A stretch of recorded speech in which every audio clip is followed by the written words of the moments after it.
So usually when we talk about learning a new language, there's this ingrained expectation of like mathematical Oh, precision. absolutely. Like it's a formula. Exactly. You memorize a vocabulary list, you plug those words into a strict grammatical formula, and you just output perfect communication. Correct or It's a incorrect. very clean binary system. But then, you step out of the classroom, you walk into a bustling coffee shop, and suddenly that math formula just completely shatters. It really does. You open your mouth to speak, and you're staring at this conversational landscape that is, well, it's murky, it's unpredictable, and it's entirely human. It is the absolute definition of conversational muddy waters Yeah. because we crave the comfort of those visible rule-bound categories, but real human interaction simply doesn't adhere to them. Which is exactly what we are unpacking in today's deep dive. We're looking at a fascinating guide titled The Art of Natural English Conversation. A really great resource. It is. And our mission today is to uncover why memorizing grammar rules is never going to be enough to make you sound fluent. Hmm. We're going to extract the specific blueprint from this source for transitioning from that rigid textbook English to the natural, everyday flow of a native speaker. So, okay, let's unpack this. To set the proper foundation here, we have to recognize that language, at its core, is a tool for connection. Right. It's not a test to be passed. This deep dive is really about finding the specific phrases that act as a bridge between academic accuracy and genuine human interaction. Because there's a big difference there. A massive difference. Right. If you possess perfect grammar without the ability to connect, you aren't actually communicating. You are just reciting data. Wow, yeah. That distinction between connection and data is vital because the source immediately points to a massive roadblock that learners hit. Right. There is this paralyzing gap between knowing the rules perfectly on paper and actually being able to physically speak when another human being is standing right in front of you. It is a notorious plateau in language acquisition. Oh, yeah. The guide points out that a learner can have absolutely flawless grammar, passing every written test with flying colors. Like 100% on the exam. Exactly. Yet they still struggle immensely to hold a basic 3-minute conversation in the real world. And the missing link, according to the source, isn't a secret verb tense or some incredibly complex grammatical structure. The missing link is just everyday phrases. Right, the practical stuff. The actual on-the-ground expressions used by native speakers. And the guide starts right at the initial point of contact, which is the greeting. The very first thing you say. Right.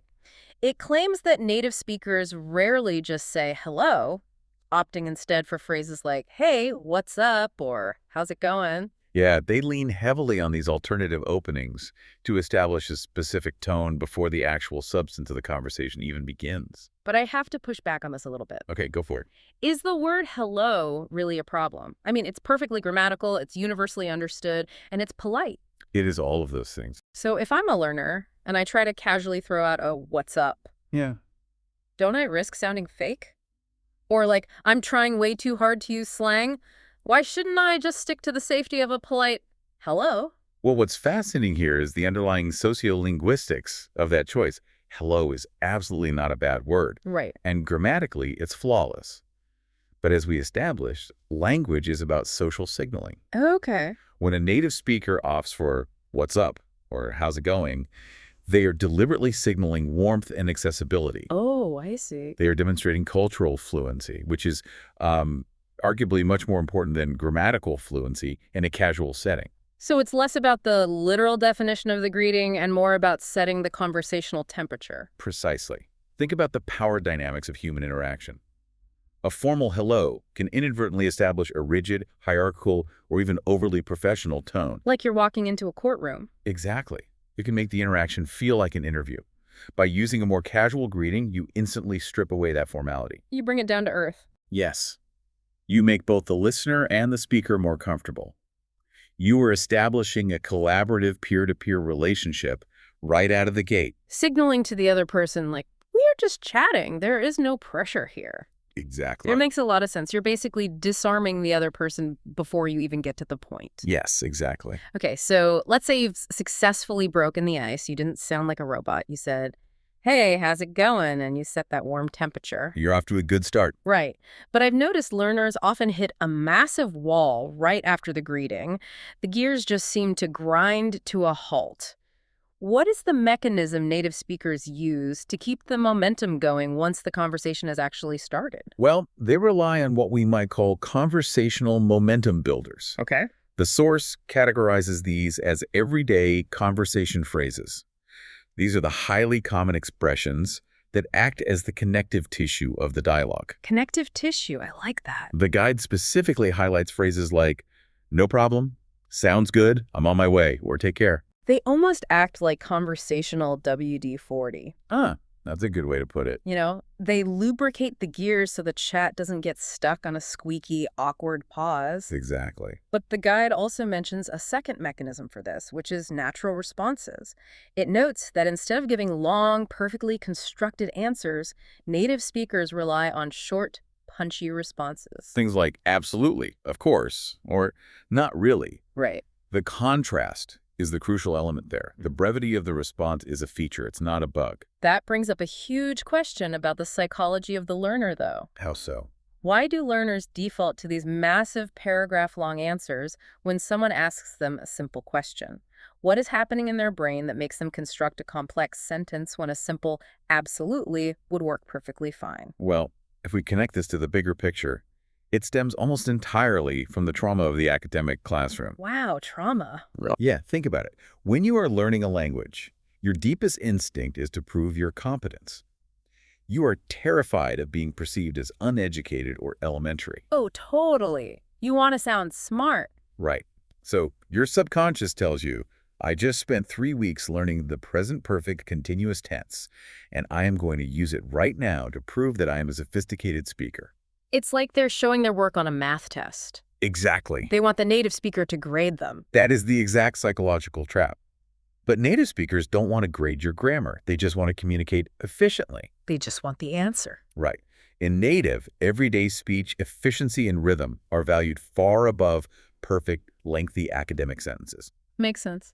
In fact, using those shorter responses like absolutely or of course demonstrates a significantly higher level of conversational competence. Wait, really? Using fewer words shows a higher level of competence? Yes, because it shows the speaker is comfortable enough in their environment to be concise. Oh, I hadn't thought about it like that. When you are truly fluent, you don't feel the need to over-explain or prove your grammatical prowess. You understand the context, you catch the nuance, and you offer a swift, agreeable pivot. Because you get it. Exactly. The brevity itself is the proof of your confidence and your fluency. It signals to the other person that you are fully keeping up with the pace of the exchange. That is a massive paradigm shift. Brevity is confidence. Complexity is actually a symptom of insecurity. Beautifully stated. So we've isolated these individual tools now. The warm, temperature-setting greetings, the WD-40 everyday phrases, and the short, confident responses. Right. And to show how these function together in the wild, the source provides an anatomy of a natural conversation. It's highly illustrative to see the theory applied in a continuous flow. Yeah, let's parse through the exact dialogue provided in the guide. Person A starts by saying, "Hey, how's it going?" A perfect low-pressure opening. Right. And person B responds, "Pretty good. I'm just finishing some work right now. What about you?" Notice how natural that flows. Yeah. Then person A says, "I'm doing great. By the way, are you free later today?" A very smooth pivot. Person B, "Yeah, sounds good. Just text me when you're on your way." Short and concise. Person A, "Perfect. Thanks a lot." Mm-hmm. And finally, person B says, "No problem. Take care until then." Notice the rhythm and the economy of words there. Well, here's where it gets really interesting. When you look closely at that entire highly effective exchange, there is not a single complex multi-clause academic sentence. Not a single one. Not one. It is built entirely out of those basic building blocks. Let's run a thought experiment. Okay. What happens if we strip away all of those filler phrases? If I just gave you the pure beta of this exchange, removing pretty good, by the way, sounds good, and no problem, what happens to the human connection? Let's dissect that. If we remove the connective tissue you just mentioned, the dialogue becomes, are you free later? Yes. Text me. Thank you. Goodbye. Wow, it's incredibly aggressive. It fundamentally changes from an interaction between friends to a harsh transaction at a bank counter or even an interrogation. It really does sound like an interrogation. Right. The data is transferred perfectly, but the human connection is severed. Those filler phrases are actually gentle pivots. Gentle pivots. I like that. How exactly are they pivoting the conversation? Well, when person A says, by the way, they're gently signaling a change in topic, which psychologically softens the upcoming request for someone's time. It's a linguistic courtesy. Exactly. And when person B says, yeah, sounds good, they aren't merely confirming their schedule. They're actively validating person A's suggestion and signaling enthusiasm. Because just saying yes feels cold. Right. True fluency isn't just about conveying the main ideas like finishing work or meeting up. Fluency lives in the flow between those ideas.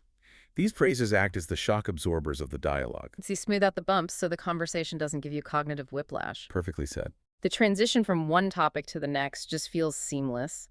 But understanding the mechanics of a natural conversation in theory, you know, while listening to a deep dive like this is one thing. Right, series easy. Actually deploying these shock absorbers in real time without freezing up, that seems like a monumental hurdle for a learner. It is the final and undoubtedly the most difficult threshold, Yeah. which is why the source pivots from the what to the how, outlining a specific methodology for internalizing this language. Yeah, the guide states that the absolute best way to remember these phrases is to use them in daily situations constantly, texting, talking to friends, or even speaking to yourself. Daily immersion. It emphasizes that daily repetition is what makes English sound faster, smoother, and more natural, slowly building confidence. But the ultimate goal, the holy grail it highlights, is being able to speak naturally without translating in your mind first. Yes.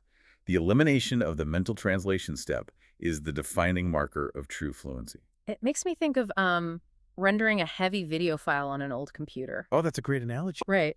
When a learner hears English, they have to run it through the CPU of their brain, translate it to their native language, formulate a response in their native language, translate that back into English, and then speak. Which is an exhausting process. It's like the brain's CPU is completely maxed out, so the frame rate of the conversation just drops to zero. You get these massive, awkward lags. That is an incredibly accurate way to describe the cognitive bottleneck. Working memory is a finite resource. Okay. When you are mentally translating, you are dedicating a massive percentage of your cognitive bandwidth to the translation process itself. Leaving nothing for anything else. Exactly. This leaves almost no bandwidth for reading facial expressions, interpreting tone, or actually enjoying the interaction. The gears are grinding so hard on the translation that the social aspect completely crashes. Precisely. And that conversational lag is what creates social anxiety, which in turn makes the brain freeze up even more. It is a vicious cycle. So how do you break it? The only way to break that cycle is to bypass the translation process entirely and build neurological pathways that connect the English prompt directly to the English response. Which brings me to a part of the source's methodology that I found highly counterintuitive. The self-talk. Yeah. The guide suggests talking to yourself to build this skill. On the surface, babbling to yourself in the shower or in your car sounds a little absurd. It does sound a bit strange at first. How does talking to an empty room actually help bypass that cognitive bottleneck we just talked about? Well, this raises an important question about the sheer physical mechanics of language acquisition.